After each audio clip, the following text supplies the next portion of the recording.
The president wants another rate cut. The president wants another round of rate cuts. Is that a good idea right now? I think it would be a disastrous idea. I mean, we've seen that President Erdogan has gotten his way with respect to this topic for the past year or so since the new governor came online. And he's brought interest rates down almost 1,600 basis points. And he's managed to keep his word that interest rates would be in the single digits. But as we've seen, this meant that Turkey had to deploy huge amounts of FX reserves to keep the currency stable.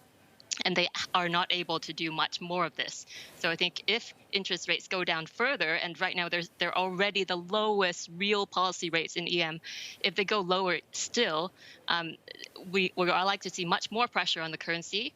We're likely to see them intervene much more to try to keep the situation stable, and that's not a tenable situation. It will have to lead to a blow-up.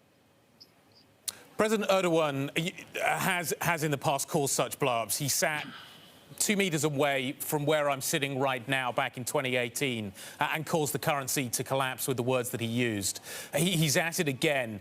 How high is the risk of a blow-up? How high is the risk of a proper Turkish lira implosion?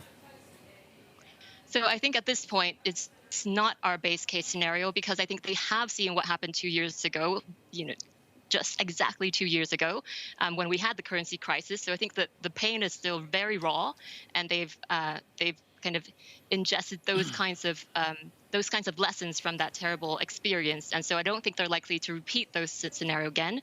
So I think they're likely to try a different policy mix, which is much more interventionist in nature.